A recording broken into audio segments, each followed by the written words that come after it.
사건 보고만 받았습니다. 두 번째도 뭐 거의 두 번째, 세 번째는 신중한 결정을 하라고 말씀을 하신 게 다 언론에 나와 있습니다. 제가 네네. 계속 진행하겠습니다. 신중한 결정이라는 게 국회에서는 어떻게 쓰이는지 잘 아시죠?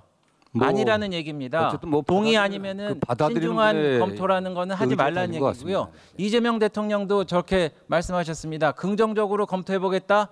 밑에 보시죠. 안 됩니다라는 뜻입니다. 두 번이나 그렇게 말씀하신 겁니다.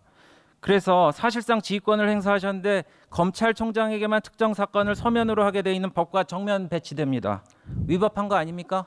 이게 제가 지휘를 하려고 했다고 하면 서면으로 했을 겁니다. 만약 일선총에서도 서면으로 안 하셨죠? 일선총에서 그 위법입니다. 지휘로 받아들였다고 하면 서면으로 지휘할 걸 요구했을 겁니다. 뭐 자, 그런 대검찰청 비공개 예규에도 따라서 항소하셨어야 되는데 물론 형량이 넘는 사람도 있지만 못 미치는 사람도 있기 때문에 항소하셨어야 됩니다.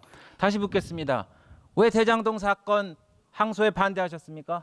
저는 뭐 반대한 건 없습니다. 반대하지 않으셨습니까? 최종적으로는 사실상 반대하셨습니다. 이거 뭐 사실상인 거하고 법적인 거하고는 다르지 않습니까? 네. 네. 그리고 PPT를 보시면은 보시는 바와 같이 대통령은 대장동 사건의 정점에 있는 피의자이며 법무부 장관을 지휘할 수 있는 인사권자입니다. 이번 1심 판결에서 400번 넘게 언급되었고요.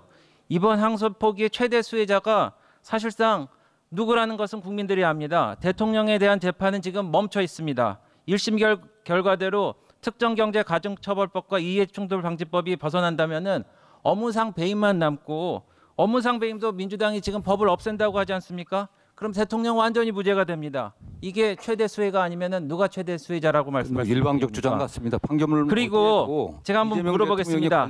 이 사안을 대통령실 그러니까 이 사안을 대통령 또는 대통령실 직원과 직접 또는 간접적으로 논의한 적 있습니까? 저는 뭐 사건과 관련해서 대통령실과 제가 논의하지 자체를 않습니다. 저는요. 다시 한번 묻겠습니다. 간접적이라고 제가 말씀드린 거는 법무부 간부와 대통령실 직원과의 만남 또는 전화도 포함됩니다. 다시 묻겠습니다. 이런 적 있습니까? 그런 관련 보고 받으신 적 있습니까? 그건 뭐 제가 그런 말은 전혀 보고받은 없습니까? 바도 책임지실 없습니다. 수 있으세요? 네, 그렇습니다. 제가 보고받은 바 없습니다. 네. 대통령실 민정수석실 비서관 4명 중에 3명이 이재명 대통령 변호하시던 분입니다. 그중에 한 명은 대장동 사건을 담당하는 변호사였어요. 민정수석실까지 보고됐다는데 대통령께 보고가 안 됐다고 생각하십니까? 아니 이 사건의 결과에 대해서 대통령실에 어쨌든 뭐 항소했다 안 했다 그 보고 여부는 뭐 제가 관여하지는 않습니다. 다만 그거와 관련해 갖고 대통령실과 의논해 갖고 한 바는 전혀 어떤 없는 것으로 알고 있고요. 저 역시 마찬가지입니다. 7,400억에 대해서 제가 묻겠습니다. 이번 항소 포기의 가장 큰 쟁점은 전체 추징액 중 473억을 뺀 나머지 금액 약 7,400억인데 이거 사실상 받기 힘들어졌습니다. 성공한 재판 맞습니까, 장관님? 이게 7,400억이라고 자꾸 얘기를 하는데요. 이 사건 수사나 기소가 문제 있었던 게 이게 3년 정도 수사 한 4년 가까운 기소가 있었습니다. 핵심적인 게 대장동 피고인들이 그 혐의자들이 어떤 수익을 얻었는지에 집중된 게 아니라 이재명 대통령과의 그 관련성을 파악하는 데 집중했던 겁니다. 거기에 그래서 범죄 피해 그 배임 수재액에 대한 수사가 좀 부족했고 법원에서도 그런 면에서 입증이 좀 부족하다, 불명확하다고 판단했던 겁니다. 7천억이 넘는다는 주장도 그냥 검찰의 주장이었던 거고요. 다만 저희 입장에서는 그걸 입증하려고 전 최선을 다했다고 생각합니다. 그러나 그것이 그동안 4년에 걸친 수사 기소에도 불구하고 입증이 안 됐기 때문에 그 부분은 무죄된 거고, 다만 제 입장에서는 범죄자들이 수익을 갖다가 가져가는 건 안 되는 거 아니겠습니까? 아니면 2천억 정도가 추징 보존돼 있고 성남도시공사에서 지금 소송을 제기하고 있기 때문에 업무상 배임이 있기 때문에 이게 특정법에 적용이 안 된다고 하더라도 최대한 다시 입증을 해갖고 범죄 피해액이 민사 소송에서라도 저희가 확보될 수 있도록 적극적으로 좀 뒷받침할 계획입니다. 그 부분. 민사소송 통해서 받으시면 된다고 그랬는데 법조인으로서 다시 한번 되새겨 보시기 바랍니다. 형사 판결이 확정돼야지 민사 손해배상 소송도 맞물린다는 거 잘 아시잖아요. 그렇지 않습니다. 네. 민사 소송에서는 손해액 입증 책임이 피해자한테 있죠. 그래서 형사에서 확정되고 굳고 환수하고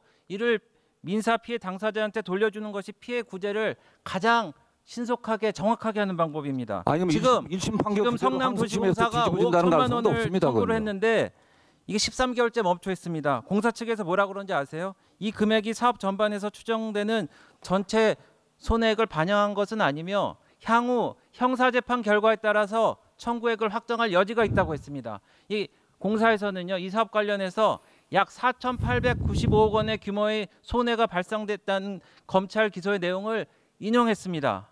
그래서 공사도 형사 재판에서 확정돼야지 이걸 받는 겁니다. 제가 좀 안 됐지만 옛날 얘기도 하겠습니다. 전두환 전 대통령 추징 관련해서 얘기하겠습니다. 형사 소송에서 2,205억 원을 추징했는데 돌아가신 후에도 956억 원이 남았습니다. 추징 업무만 지금 28년째 하고 있어요. 고인한테도 받고 있습니다. 이거 어디서 하는지 아세요? 서울중앙지검에서 하고 있습니다. 끝까지 추징한다는 원칙이 왜 대장동 앞에서는 멈췄습니까? 그렇지 않습니다. 이미 참고로 네. 전두환 대통령 추징 사건 관련 그 1심, 2심, 3심, 최종심 모두 다 추징금은 2,205억 원 똑같았습니다. 근데 왜 항소하고 상고했는지 아세요? 검찰이 한 이유는 법리 및 공범관계 일부 정리가 필요해서 그래서 한 겁니다. 근데 이번 경우에는 7,800억 중에 400억밖에 인정 못 받았는데 항소하지 않습니까? 항소합니까? 아니, 항소하지 일단 않습니까? 뭐 저는 그렇습니다. 노태우 대통령 말씀드릴게요. 관련된 2,628억 원도 마찬가지로 추징액은 1심, 2심, 3심 다 똑같았어요.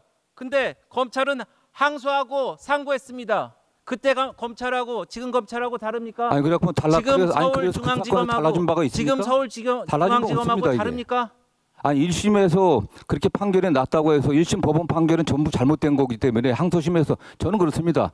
저희도 최선을 다하겠지만 말씀드린 대로 어쨌든 형사 사건에 있어서의 범죄의 어떤 증거의 증명력하고 민사성이 다릅니다. 형사성이 엄격하기 때문에 바로 그대로 증거로 사용되는 경우가 많습니다. 그러나 이 사건 같은 경우는 전두환 노태우 대통령하고 다른 게 이미 민사소송이 돼 있고요. 일부 그 2천억 검찰에서 뭐 추징 보존한 부분에 대해서도 가압류를 또 해야 됩니다. 다른 부분에 관련해서 거기에 차질이 없게 저희들도 항소심에서 더 엄밀하게 사실은 입증하도록 저희들 최선을 다하겠습니다. 왜 이재명 정부가 하룻밤에 우리 국고 7,400억을 날렸는지 우리 국민들은 궁금하게 생각할 겁니다. 자, 이재명 정부가 심판 판결이 지금 전면적으로 잘못된다는 전제로 말씀하시는데 그렇지는 않습니다. 이게. 네, 잠깐만요. 장관님, 이재명 정부가 지금 국유재산 헐값 관련해서 매각을 다시 되돌리려고 하고 있습니다. 그리고 증세를 하려고 노력하고 계시고 세금도 이렇게 확보한다고 몇백 명씩 뽑아갖고 수백억 원 되는 세금 환수 특별 뭐 기동대인가요? 뭐 이런 것도 만들어갖고 세금을 더 확보하려고 하고 있고 혈세도 지금 짜내고 있습니다. 그런데 7,400억을 하룻밤에 그렇게 안 받겠다고 날리는 게 이재명 정부가 할 일이냔 말입니다. 아니 법원 판결에 의한 겁니다. 그리고 말씀드린 것처럼 그 무죄 부분 관련해서 저희들이 입증이 부족한 부분이 있다고 하면 특히 그 범죄 그 수익에 관련해서 부족한 부분들은 더 적극적으로 공소 유지를 해야 됩니다. 왜 무죄가 났는지 저희들이 밝혀왔고요. 그거는 무죄 여부와 관계 없습니다. 성남도시공사에서 범죄 수익 환수에 차질이 없게 최선을 다해서 저희들이 형사소송에서도 자료를 제출하도록 하겠습니다. 다시 묻겠습니다. 473억보다